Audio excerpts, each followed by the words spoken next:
Vandal Savage is one of those characters that can be showcased in a million different ways. He could be a caveman, a Nazi leader, a dictator, or the loneliest man in the world. Usually the character's main appeals are his intellect and his immortality. But whereas the DCAU touches on these appeals, it also adds a new element to Vandal Savage's character that, in my opinion, showcases the best character development he has ever gone through. This character development will teach a lesson that might rival some of the best in modern media. But before we get to that theme, we must first start at the beginning of Vandal Savage's story in the DCAU. His story begins 25,000 years ago when he, along with his prehistoric tribe, witnessed an asteroid fall to Earth. His fellow tribesmen ran in fear, while Savage walked up to the asteroid and slept by it for the night. It provided warmth and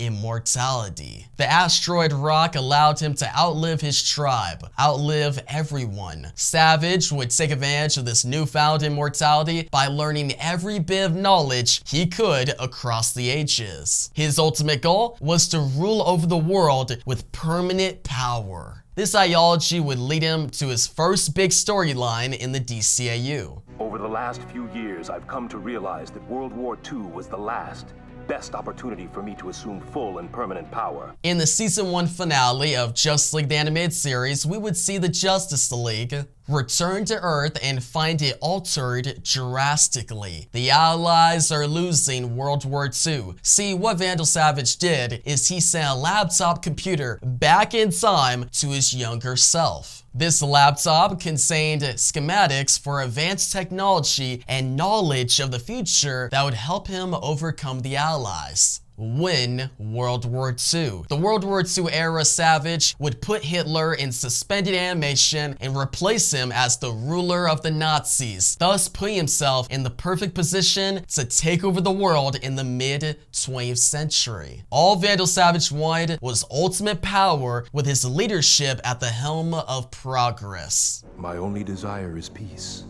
progress, unity. With you in charge, of course. Over the course of this epic three-parter, the Justice League would help stop Savage at the beginning of his reign, in its infancy, before he even gets to his potential. But don't worry, he'll get to his potential later on in this video. The timeline of World War II would be fixed and Savage would be presumed dead. But unsurprisingly, he would eventually return in the Season 2 storyline, Maid of Honor. This storyline would reveal the origin that we talked about earlier, but it would also show Batman and Wonder Woman trying to stop Vandal Savage from claiming ultimate power in the present day. Savage, who would manipulate the Princess of Casnia into marrying him. Through this marriage, Savage, who would finally reveal the control he gained over the world.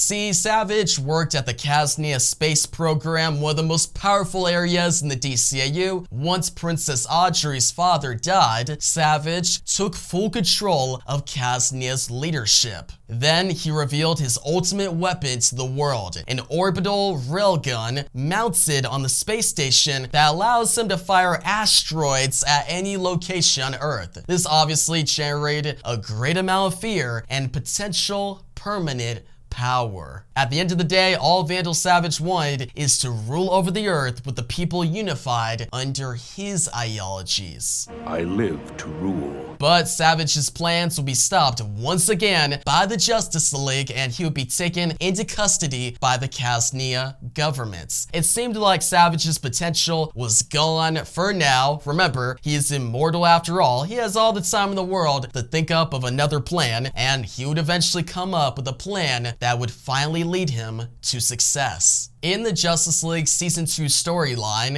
hereafter, we'd witness the outcome of the world Vandal Savage won. A future where his ultimate goal was achieved, but at what cost? See, the pivotal storyline would begin with the supposed death of Superman. He would be disintegrated by the Toy Man, and the entire world would have a funeral for the great Man of Steel. But in reality, Superman was not dead. In fact, he had been flung 30,000 years into the future. Here he would encounter Vandal Savage. See, sometime after the disappearance of Superman, Lobo would join the Justice League, and this new Justice League would fight Vandal Savage one more time. He would use a weapon that controlled gravity to shift the world's gravitational field on its side. The Justice League would fail to stop him, and the entirety of the human race would be killed off, leaving Vandal Savage to ponder this result for many years to come. He finally won. Or did he? There was no one left to rule over. It took Vandal Savage 25,000 years to finally reconsider his actions. It took you that long to figure out that you're a power-mad despot?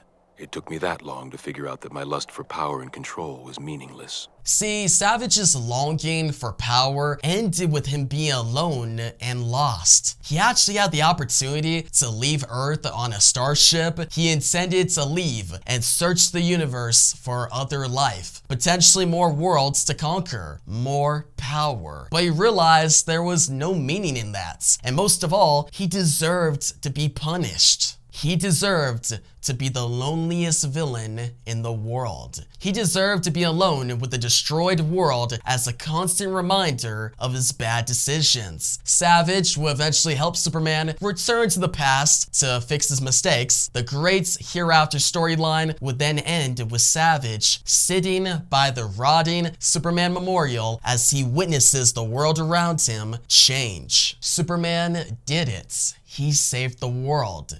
The world would live on. The human race would live on. But in the process, Vandal Savage would be no more. In his final moments as he disappears, he thanks the Man of Steel for rewriting the wrongs he committed, rewriting the awful results of always searching for more power. See, the constant dedication to a goal, in this case, absolute power, can drive one to their utmost potential. But it could also isolate that same person from the rest of the world. When you're trying to achieve ultimate power or your ultimate goal, it is easy to isolate yourself and dig deep to reach that goal. You end up spending a lot of time away from people. You end up spending a lot of time in your mind. But you don't realize the isolation till the goal is completed or you're out of time. You don't realize all the lost time. But most of all, if you don't take time to reconsider your goal, your end goal, then you might fall down a path that is destined for destruction. Even an immortal being like Vandal Savage, one so certain that he was in the right, with enough time, he realized that he was actually in the wrong.